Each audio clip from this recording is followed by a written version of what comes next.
So I went to see Superman.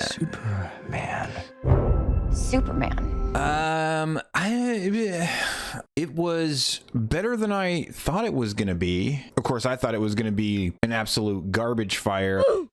So there's that. There was a small part of me that was hoping James Gunn would do the good James Gunn version of the things that he does, because he does have his moments. Like in the Suicide Squad, there were moments. But of course, this isn't the Suicide Squad, nor is it Guardians of the Galaxy. This is Superman. You can't handle it the same way. And when James Gunn isn't being James Gunn, this movie is actually pretty enjoyable.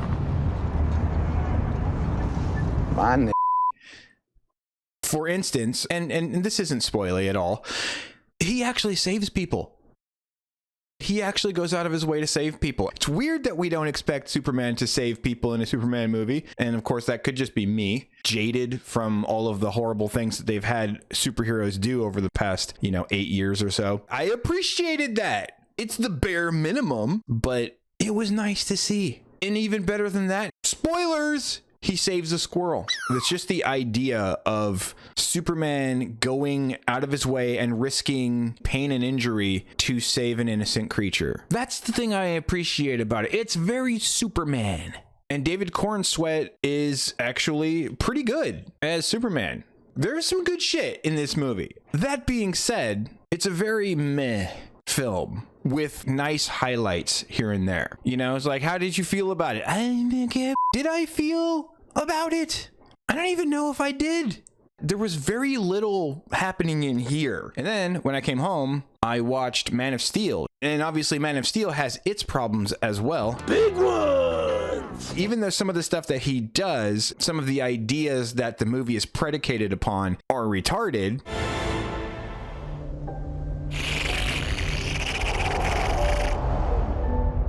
the Superman in Man of Steel is super fucking man.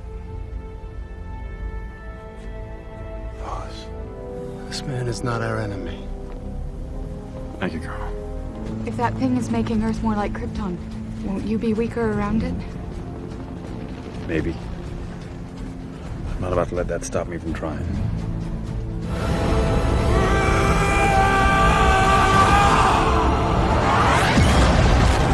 Him as a character is in there. And in this movie, he's also Superman, but he's also very much James Gunn's Superman. Like, a lot of the things that he does are Superman things for him to do. But the way he acts and his tone and his, general countenance... I'm not messing around. I'm doing important stuff. It's like James Gunn wrote himself in as Superman. Does that make sense? I don't know if this is spoilery, but Jimmy Olsen in this movie is like a low-key pimp. And it's like, wait, but why? There's no explanation for it. He just kind of is that. I don't know. They don't really explain it. And a huge turning point in the plot depends upon it. So in terms of writing, this movie is all over the road. It's full of and thens. Like, for instance, in the very beginning of the film, when Superman gets knocked, presumably by Ultraman, all the way out of Metropolis and into the snow, I guess, he knocks him clear across the planet and he lands here. And they don't show you this, obviously, in the trailer, but when you watch the movie, it's like, oh, well, that's convenient. And I just thought of something just now that could explain this, but this does not happen in the movie, so it doesn't fucking count. While he's flying through the air all the way across the planet, Superman could actually be awake and could actually be sort of steering himself, in the direction that he actually wants to go. But two things. One, this didn't happen in the film. They didn't show anything of the sort. They didn't suggest it. They don't imply it. Just because I have headcanon that might work here doesn't mean it happened. And the other thing is, if he is awake enough to steer himself, why did he allow himself to get slammed into the snow like that? If his Fortress of Solitude is in, Antarctica and Metropolis is basically New York, they're pretty far from each other, right? And I could look it up to see exactly how far they really are away from each other. The reason I bring it up is because this is a common theme throughout the movie. Pretty much everything that happens, in fact, in this movie of any significance whatsoever gets about as much attention to detail as this did. And if you're okay with that and you just want to see some spectacle and some like high stakes, low thought action with some, you know, snarky James Gunny type humor in there, this movie is going to be like a 7 out of 10 for you. But if you're actually looking for a good, solid Superman movie with writing that at the very least matches the level of Superman, the animated series from back in 2009, you're going to be disappointed. And obviously the James Gunn humor is prevalent, obnoxious, repetitive, indulgent as all hell. Pretty much the way you would expect it to be, it being from James Gunn. That's just kind of the way he do. It's like everything that's James Gunny about this movie is ass. Everything else is surprisingly good. Hot girl sucks, and not in a good way.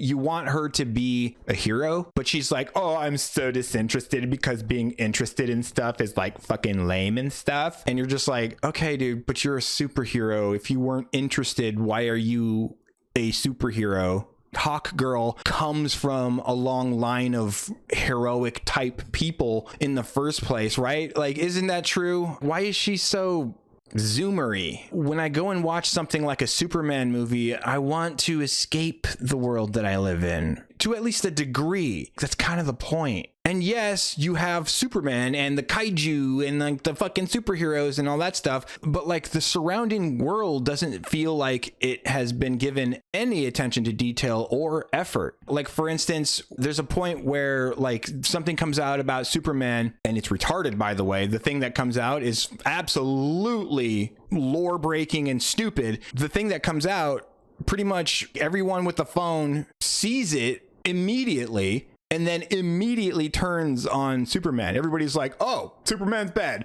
Superman bad. Superman bad. Like they are actual NPCs.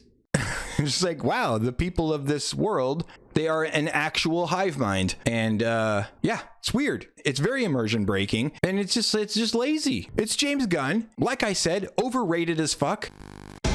The marketing for this really sets you up for a different film than what you actually get. Like the interview scene where like they argue and they have a little spat or whatever. That was really weird. That's such a strange thing to put in a trailer in the first place. But when you see it in the movie, it makes sense with what was said before and after it. You know, put into context, it makes sense. And yes, I get that you don't have much time in the trailer to give it context. Hence the reason I say it's not a good idea to put it in the trailer. This scene, which I talked about in my trailer reaction, where he goes up in the air and then he doesn't fall back down to earth. He actually is doing an attack on the kaiju monster. And this is what I'm talking about. Like the marketing material for this, it's so weird, dude. Like, what is going on in Hollywood right now? Did everybody forget how to cut a decent trailer? I guess so. Yes, like Superman does get his ass beat a lot in this, but I will say that I really, really appreciated the power level that they allowed him to have. Like, they nerfed the shit out of Superman pretty much in everything. It seems like everybody nerfs him when the plot demands it, and you kind of have to keep throwing kryptonite at him and stuff because he's just too fucking powerful. And I get that.